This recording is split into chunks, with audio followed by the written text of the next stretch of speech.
Hello दोस्तों, Nitish maths class में आप लोगों का स्वागत है। चलिए आज हम आपको प्रश्न उत्तर करवा रहे हैं। चलिए बहादुर पार्ट 6 है। अमरकांत जी इनके लेखक हैं। तो क्वेश्चन आंसर यहाँ देखिए आप लोग। क्वेश्चन आंसर पहला क्वेश्चन क्या है? पहला क्वेश्चन है, लेखक को क्यों लगता है कि जैसे उस पर एक भारी दायित्व आ गया है। एक भारी दायित्व आ गया। देखिए कोई भी गार्जियन होता है तो उसको जब कोई भी काम के लिए निर्णय लेना पड़ता है तो उसको थोड़ा सा सोचने का टाइम चाहिए, या फिर कहते हैं कि उस पर जिम्मेदारी है, उसी को कहते हैं कि दायित्व है ना। जिस पर पूरी जिम्मेदारी होता है उसको कहते हैं कि उस पर दायित्व है या उन पर दायित्व है। चलिए देखिए क्यों दायित्व है। तो देखिए लेखक के सामने खड़ा है बहादुर। क्या करने के लिए? तो नौकर बनने को बहादुर जो है खड़ा है। निर्मला घर के कामों से है जो परेशान रहती है। नौकर वाले लोग मौज मस्ती में रहते हैं। नौकर रखना उनके लिए जरूरी था और इसलिए इस स्थिति में लेखक को लगता है कि जैसे उस पर एक भारी दायित्व आ गया है। तो ये इसका आंसर होगा, क्योंकि नौकर रखना भी जरूरी था और नौकर बनने के लिए भी आया हुआ था। तो दोनों को समझना था कि ये अच्छा भी है या नहीं। नौकर रखना कोई बड़ी बात नहीं है, लेकिन नौकर को सही होना जरूरी होता है ना, कि ईमानदार हो, काम करने में फुर्ती हो, ये सब देखना पड़ता है। तो बहादुर में था। चलिए दूसरा नंबर क्वेश्चन, कि अपने शब्दों में पहली बार दिखे बहादुर का वर्णन करना है। तो लेखक ने जो दृश्य पहला दिखाया है बहादुर का, उसका वर्णन हम लोग करेंगे। तो देखिए सबसे पहले कि बहादुर का जो उम्र है 12-13 साल की उम्र है। ठीकना चकैत शरीर है, रंग गोरा है, मुंह चपटा है, सफेद गंजी आधी बाह वाली पहने हुए था और सफेद कमीज, भूरा रंग का पुराना जूता पहना था। गले में स्काउट की तरह बंधे रुमाल थे और खड़ा खड़ा अपनी आंखें जो है मलका रहा था।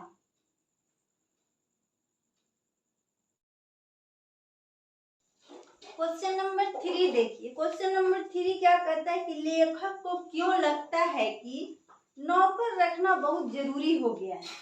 लेखक को क्यों लगता है कि नौकर रखना है जो बहुत जरूरी हो गया है। तो देखिए सबसे पहली बात है कि उनकी भैया भाभी, उनकी पत्नी जो है कहती कि उनके भैया भाभी के घर नौकर है तो बैठ के बहुत आराम फरमाते रहती है और हम दिन रात काम करते रहते हैं। निर्मला है जो अस्वस्थ यानी बीमार रहने लगी थी। तो इस सब वजह है जिससे कि उनको नौकर रखना जरूरी पड़ गया। तो देखिए हमने यहाँ लिखा भी है, लेखक के भाइयों के यहाँ नौकर थे। भाभियां आराम से रानियों की तरह बैठकर समय बिताती थी। उसके विपरीत यानी कि उसके उल्टा जो है लेखक की पत्नी निर्मला दिन भर काम करते करते परेशान रहा करती। उस पर से निर्मला अस्वस्थ भी रहने लगी थी। ऐसी हालत में लेखक को लगता है कि नौकर रखना जरूरी है। चलिए क्वेश्चन नंबर 4, साले साहब से लेखक को कौन सा किस्सा है जो असाधारण ढंग से सुनना पड़ता है, यानी कि बिना मन के सुनना पड़ता है।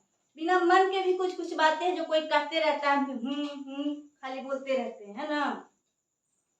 तो वो एक हिस्सा है कि जो बहादुर है नेपाल अपने घर को छोड़ के भाग के आया है ना, वही किस्सा उनके साले साहब से सुनाते हैं लेखक को। वो चुपचाप खाली हूं करके सुनते हैं। तो देखिए कहते साले साहब से लेखक को बहादुर की वह किस्सा असाधारण विस्तार से सुनना पड़ा जिसमें उसके द्वारा नेपाल को छोड़कर आने का किस्सा था, है ना। तो ये बात जो है उनको एकदम बिना मन के सुनना पड़ा। चलिए तो अब अगला क्वेश्चन, बहादुर अपने घर से क्यों भाग गया। ठीक है, तो हम लिखते हैं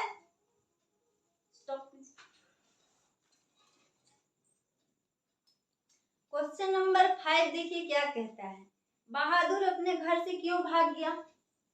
तो देखिए सबसे पहले तो कि बहादुर अपने घर से अपने माँ के कारण भाग गया। उसकी माँ जो थी बहुत गुस्सैल थी और उसको बहुत मारती थी, बार बार मारती थी। तो देखिए एक दिन जो है भैंस के कारण गुस्सैल माँ ने उसको बहुत मारा और मारते मारते क्या किया, अधमरा कर दिए। उसी दिन जो है बहादुर अपने घर से भाग आया और भाग के आके भारत आ गया। बहादुर नेपाल का था और नेपाल से भाग के है जो भारत आ गया। चलिए 6ठा नंबर क्वेश्चन, बहादुर के नाम से दिल शब्द क्यों उड़ा दिया गया? विचार करें। तो देखिए, दिल हटा देना, बहादुर का नाम पूरा नाम क्या था? दिल बहादुर, और शीर्षक भी दिया गया है बहादुर। तो ये सबसे बड़ी बात है कि इसमें से दिल क्यों हटा दिया गया। दिल बहादुर, बहादुर जो है बहुत ही बहादुर था, ना कि वह सिर्फ नाम से बल्कि काम से भी वो बहुत बहादुर था। तो देखिए, कहा जाता है कि पहले तो है कि बहादुर, उसको निर्मला जो है उनको कम समय लगे बुलाने, दिल बहादुर बुलाने में उसको थोड़ा दिक्कत होता था या टाइम लगते थे, तो उस दिल को हटा दिए, दिल को हटा दिए। और बहादुर बहादुर ऐसे भी हम लोग घर में कोई नाम होता है तो उसको आधे नाम बुलाते हैं, बड़ा नाम वाला को आधा नाम कह करके बुलाते हैं। तो उसी तरह से जो निर्मला भी बुलाती थी उसको दिल हटा दी, बहादुर बहादुर कहते थे। लेकिन लेखक ने क्यों इस शीर्षक का नाम बहादुर दिया, एक विचार वाली बात है। वो इसलिए विचारणीय है कि लेखक कहते हैं कि कुछ लोग ऐसे होते हैं जिसका नाम तो दिल बहादुर होता है लेकिन काम नहीं होता है, शरीर से नहीं होता कि जिसका नाम बहादुर हो वो है जो शरीर से भी बहादुर हो, ऐसा नहीं होता है। लेकिन ये बहादुर जो था, ये दिल बहादुर जो था, वो दिल से भी बहादुर था और शरीर से भी बहादुर था। इसलिए लेखक जो है इसका शीर्षक भी बहादुर कर दिए हैं, है ना, दिल को हटा दिए हैं। और बहादुर कहे तो शीर्षक भी अच्छा है और बहादुर सब इसीलिए इनके नाम से है जो दिल को हटा के बहादुर रख दिया गया। तो देखिए, हमने यहाँ लिखा है बहादुर के नाम से दिल शब्द को निर्मला ने हटा दिया, क्योंकि उड़ा दिया, क्योंकि उसे बुलाने में कम समय लगता होगा। उसके बाद है दिल से जो बहादुर हो शरीर से बहादुर हो, ऐसा जरूरी नहीं होता है। लेकिन बहादुर की शारीरिक क्षमता बहादुर जैसी ही थी, हर काम को वो बहुत जल्दी जल्दी कर देता था और वह दिल और शरीर दोनों से बहादुर था। इसलिए दिल हटाकर बहादुर के नाम से पुकारा जाता था। तो आप बताइए कि दिल बहादुर से अगर बहादुर बुलाया जाता तो अच्छा ही था, है ना, क्योंकि वो शरीर और काम दोनों से जो है बहादुर था। चलिए बच्चों, क्वेश्चन नंबर 7, क्वेश्चन नंबर 7 में क्या कहता है? व्याख्या करना है। और व्याख्या में है तो आप समझते ही हैं कि एक पंक्ति देता है और उसका अर्थ हम लोगों को बताना होता है कि कहाँ से लिया गया है, कौन सा पाठ से लिया गया है, कौन सा बुक से लिया गया है ना। तो चलिए देखिए, व्याख्या में सबसे पहला व्याख्या है, इसमें 4 वो है जो व्याख्या करना है आपको। तो पहला है क, उसकी हंसी बड़ी कोमल और मीठी थी जैसे फूल की पंखुड़ियां बिखर गई हो। तो इसमें लेखक जो है कहते हैं कि उसकी हंसी यानी बहादुर की हंसी जो है बहुत उनको मीठी लगती है और उसकी हंसी को कहते हैं कि फूल की पंखुड़ियों की तरह बिखर गई। तो यहाँ देखिए लिखेंगे हमको इसको कैसे। तो देखिए, प्रस्तुत पंक्ति जो है गोधूली भाग 2 गद्य खंड के बहादुर शीर्षक कहानी से लिया गया है। सबसे पहले कोई भी हम व्याख्या करते हैं तो इतना हमको लिखना जरूरी होता है। उसके बाद यहाँ से हम पैराग्राफ चेंज करते हैं, उसके बाद इसका अर्थ लिखेंगे। कहते हैं कि इस पंक्ति में लेखक जब अपने दफ्तर से आते हैं यानी ड्यूटी से आते हैं अपने ऑफिस से, तो सब लोग उनके पास जो है बैठ के अपनी अपनी बातें कहती हैं और सबसे पीछे जो है बहादुर भी जाकर खड़ा हो जाता है, एकदम सिर झुका के और एकदम धीरे धीरे मुस्कुराता है जैसे वो भी कुछ कहना चाहता है। और वो कहने के लिए एकदम सिर को जो झुका लेता है मालिक के सामने नौकर जैसे खड़ा होता है, उसी तरह से जो बहादुर भी लेखक के सामने खड़ा होता है और अपना सिर झुकाकर धीरे धीरे जो मुस्कुराता है, उसी की उपमा जो है लेखक यहाँ करते हैं। तो उसकी हंसी इतनी मीठी उस समय लगता है कि जैसे फूल की पंखुड़ियां बिखर गई हो। तो देखिए, हमने भी यहाँ लिखा है कि यहाँ आप कैसे लिखेगा कि इस पंक्ति में लेखक जब अपने दफ्तर से आते हैं तब सभी लोग अपनी अपनी बात सुनाते हैं। तो बहादुर भी कुछ कहना चाहता है, इसलिए सिर झुकाकर सामने खड़ा हो जाता है। और धीरे धीरे मुस्कुराने लगता है। उस समय लेखक को उसकी हंसी जो है बड़ी कोमल और मीठी लगती है, मानो जैसे फूल की पंखुड़ियां बिखर गई है। लेखक ने यहाँ पर उसको मुख के यानी मुंह को जो है फूल कहा है और दांत को पंखुड़ियों की उपमा दिए हैं। तो बहुत ही सुंदर है ये लाइन। चलिए देखिए बच्चों, तो क्वेश्चन नंबर 7 का ख व्याख्या करना है। व्याख्या में इस लाइन में दिया हुआ है कि पर अब बहादुर से भूल गलतियां अधिक होने लगी थी। बहादुर, देखिए बहादुर जो है 14-15 साल का बच्चा है और उससे भूल गलतियां अधिक होने लगी। क्यों होने लगी? क्योंकि बच्चा, देखिए बच्चा को अगर प्यार से कोई भी काम कहिएगा ना तो वो जल्दी जल्दी कर लेगा और अच्छा से करता है, लेकिन जब उसको मारिएगा डांटिएगा तो मन में जो है हमेशा यही चलते रहता है कि अगर कोई गलती हो जाएगा, गलती से भी तो आज पिटाना जरूरी है, आज एकदम पक्का पिटाएंगे। अपने मन में अंदर अंदर चलते रहता है और जो काम कर रहे हैं ना उस पर मन बिल्कुल नहीं लगता है। तो मन न लगने के कारण क्या होगा? जो काम कर रहे हैं वो भी खराब और जो होगा सो तो होगा ही, है ना। तो बहादुर के साथ भी ऐसा ही होता था। लेखक के जो बेटा थे किशोर, वो बहादुर को हमेशा मारता रहता था। उसको बुलाया, बहादुर इधर, अगर आने में थोड़ा सा भी देर हुआ बस उसको मारने लगता था। लेकिन फिर धीरे धीरे समय जैसे जैसे बीता ना, उसकी माँ भी उसको मारने लगी थी। अब माँ बेटा दोनों मिलकर उसको मारने लगे तो मारने वालों की संख्या क्या हुआ? 2 हो गए। पहले उसको लगता था कि चलो बेटा मार रहा है तो माँ संभाल लेगी। अब माँ भी मारने लगी तो क्या हुआ? दोनों से वो डरने लगा और दोनों से डरने के कारण जो है भूल गलती अधिक होने लगता है। और जब गलती अधिक होगा तो वो दोनों और मारते थे कि जानबूझ के कर रहा है। इसलिए बच्चा की जो मानसिक होता है ना बहुत छोटा होता है, उसकी सोच भी है जो उतने तक सीमित रहेगा जितना तक आप उसको दिखाएंगे, सिखाएंगे या जहाँ तक आप उसको रखना चाहते हैं। इसलिए जो उस पर दबाव नहीं डालना चाहिए, बार बार मारना नहीं चाहिए। तो चलिए यही हम लोग लिखेंगे। पंक्ति में क्या लिखेंगे सो देखिए, प्रस्तुत पंक्ति गोधूली भाग 2 के गद्य खंड के बहादुर शीर्षक से लिया गया है, जिसके कहानीकार कौन है? अमरकांत जी हैं। चलिए इस पंक्ति से यह स्पष्ट होता है कि जब बहादुर को एक से अधिक मारने वालों की संख्या हो गई थी, किशोर और निर्मला, कौन थे? किशोर और निर्मला दोनों मारने लगे थे। कभी कभी एक ही गलती पर जो दोनों डांटते थे, दोनों मारते थे। जैसे जब किशोर को साइकिल के हवा नहीं भरा, साइकिल साफ नहीं हुआ तो वो मारते थे, और इधर अंगीठी नहीं जलाए, आटा नहीं साने तो उसकी माँ मारती थी, बर्तन नहीं साफ हुआ तो माँ बेटा दोनों मारते थे।